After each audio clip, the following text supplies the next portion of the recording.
Hey, Vinyl community, how's it going? So, today I want to take the opportunity to jump on the Vinyl Tag 2022 that everybody's been doing. I've seen all sorts of videos and I've just been occupied with other things. I've had other ideas for videos, and as usual, I procrastinate when it comes to these things. So, finally, today I am going to throw my hat in the ring and do the Vinyl 2022 tag. I'm not sure if this is the same one that everybody else has been doing. There seem to be a couple out there. I've seen multiple 2022 tags. I didn't get the memo about which was the official one. I'm not even sure how that shit works, to be honest with you. Somebody just says, hey, Vinyl 22 tag, everybody, 2022 tag. Everybody come jump on my tag. Everybody come do a bit. Is that how it works? I don't know. I'm still, even though I've been doing this for 2 years, when it comes to things like that, I'm still relatively new, but anyway, I want to get with the program here, want to do a video. I want to be cool like all my friends, so here we go. Question number one, show an album with a band that starts with the letter A. I am going with the phenomenal Allman Brothers and their band Eat a Peach. Love this one. My dad had this when we were growing up. So many great tracks on here. Some live, some studio tracks. I love Ain't Wasting Time No More. Little Martha is just a great, tender instrumental song on here. I love the John Lee Hooker cover, No Way Out. Just a fantastic album by a fantastic jam band. I think this was their first album after we lost Duane Allman very tragically, but nonetheless, it is still a fantastic album. Number two, a record that makes you want to punch your mom in the face. I don't have an album like that, and frankly, I think that's kind of offensive. I'm not going to show an album for that, and if you're going to come at me wanting me to show stuff that is inappropriate, I have a family audience here, and I don't condone that kind of behavior, so I am skipping over that one. Number three, an album you listened to the last time you were constipated. I going to show my beloved Tarkus album by Emerson, Lake, and Palmer. It's probably about a year ago. I'm not going to go into great detail. Suffice to say, it was around a 24-hour ordeal. This album got me through what was a very difficult time. If you find yourself in similar circumstances, you could do a lot worse than to pull out some ELP, throw it on the turntable as you are going through that unfortunate experience. But the title track is enough of a masterpiece on here. The other tracks, I don't know that many people listen to it that much. Who listens to side two of this album? I mean, some people might, but it's all about the title track, Tarkus. Look at that artwork. What in the hell is going on there? I don't know, but I think it's great. Not much to look at back here, but it's a gatefold. Pull it out. Fantastic. Number four, an album cover that has a prism refracting light against a black background. For that one, I am going with Dark Side of the Moon. Not going to talk a lot about this, number one, because I don't want the video to go too long. Number two, what can I possibly say that I haven't said before? Either my number one or number two Pink Floyd album of all time, depending on my mood, but it's a masterpiece from start to finish. And Pink Floyd at the top of their game, and this was a game changer for classic rock. Love it. Number five, a record you broke over someone's head when you were drunk. That is going to be this one, His Hand in Mine by Elvis. Don't have the vinyl anymore. This was back in 1998. I was intoxicated. I did break it over the head of one of my friends. We were at a party. It was New Year's Eve. I'm not going to go into any more detail than that, although I'm sure you would love me to go on and on about it. But still been looking to Frankenstein this, looking for a good vinyl copy. This sleeve's in great condition.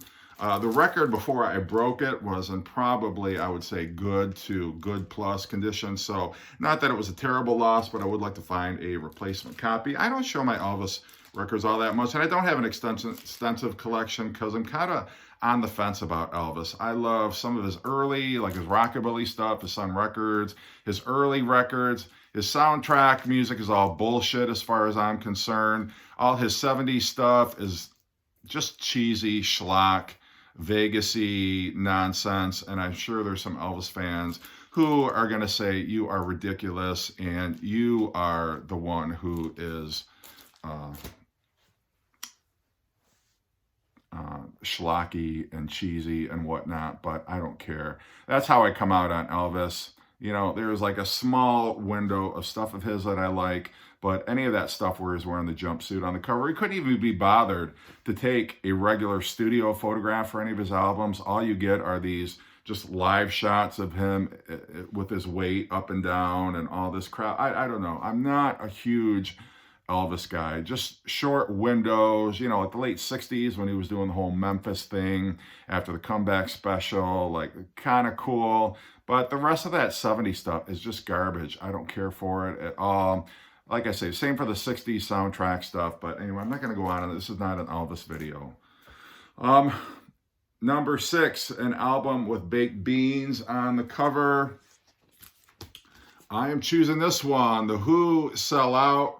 Got Roger Daltrey there in the vat of baked beans. I believe he recreated this shot in the Tommy movie, the Ken Russell movie. But great concept album, 1967. I Can See for Miles and Marianne with a Shaky Hand were the singles off of here. But this is just a great, not only is it a great concept album, but also it's pretty damn funny in spots, actually. Who had a great sense of humor, and it is fully on display here. They really took themselves, for the most part, very seriously after this album. You had Tommy, then you had Who's Next, you had Quadrophenia, which had a lot of serious kind of subject matter on it, although you could argue Bella Boy had a bit of humor in it off Quadrophenia, but I don't know. It still, for me, always goes back to this album. Love it. Number 7, an album your therapist recommended you listen to when you were feeling consumed by rage and want to punch someone in the goddamn throat. What is all this punching people in their throats and their faces on this 2022 vinyl tag, for crying out loud? Okay, well, for that one, I guess I'm going to show Relayer by Yes. I have something very comforting, very soothing, very icy about this cover artwork by Roger Dean. It's always been my favorite Yes cover. And, you know, the tracks on here as well are fantastic also. This was their first album in probably since 1971 that they don't have Rick Wakeman on here. But even let's talk about the gatefold here too.